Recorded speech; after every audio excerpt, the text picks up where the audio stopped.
We believe that whether you are a doctor, an accountant, a lawyer, or an air traffic controller, you should be hired and promoted based on skill and competence, not race or gender.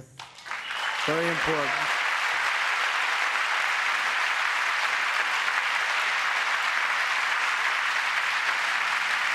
You should be hired based on merit.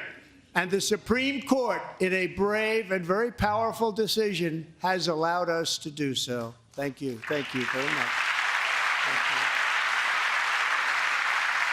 We have removed the poison of critical race theory from our public schools, and I signed an order making it the official policy of the United States government that there are only two genders, male and female.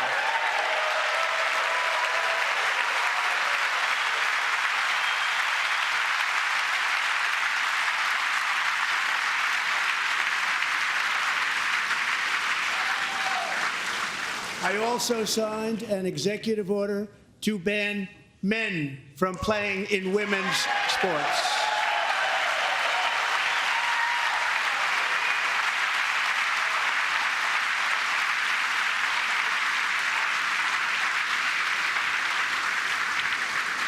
Three years ago, Peyton McNabb was an all-star high school athlete, one of the best, preparing for a future in college sports.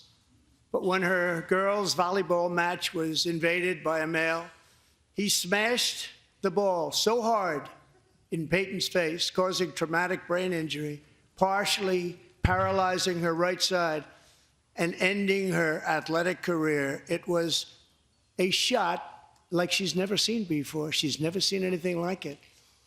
Peyton is here tonight in the gallery, and Peyton, from now on, schools will kick the men off the girls' team, or they will lose all federal funding.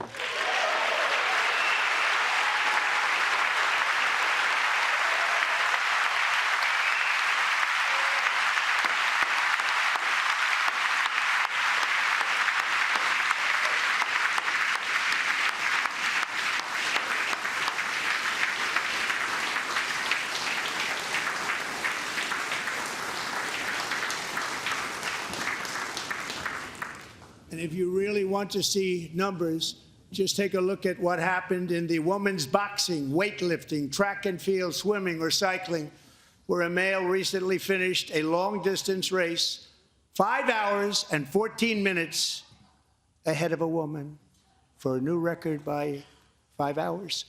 Broke the record by 5 hours. It's demeaning for women, and it's very bad for our country. We're not going to put up with it any longer.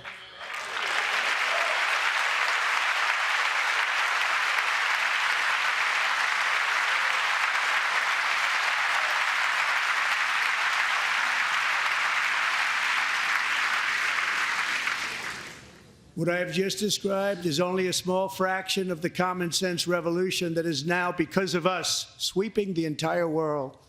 Common sense has become a common theme, and we will never go back. Never. Never going to let that happen.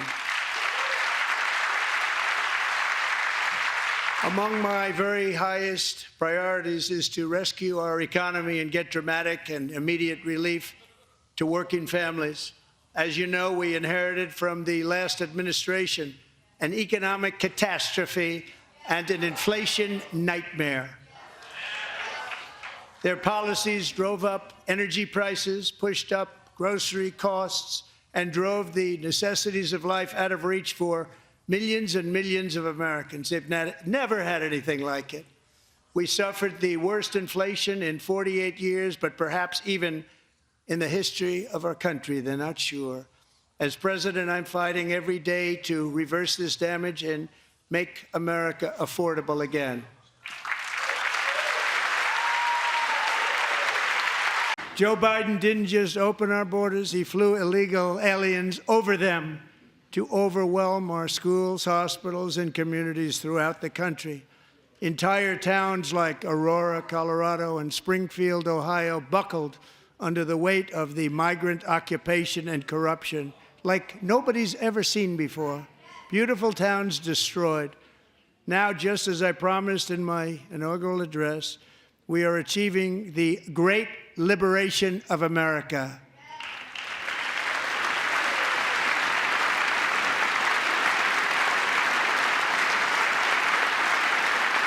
But there still is much work to be done. Here tonight is a woman I have gotten to know, Alexis Nungari from Houston. Wonderful woman. Last June, Alexis's 12-year-old daughter, her precious Jocelyn, walked to a nearby convenience store.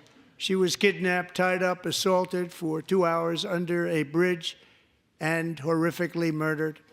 Arrested and charged with this heinous crime are 2 illegal alien monsters from Venezuela, released into America by the last administration through their ridiculous open border.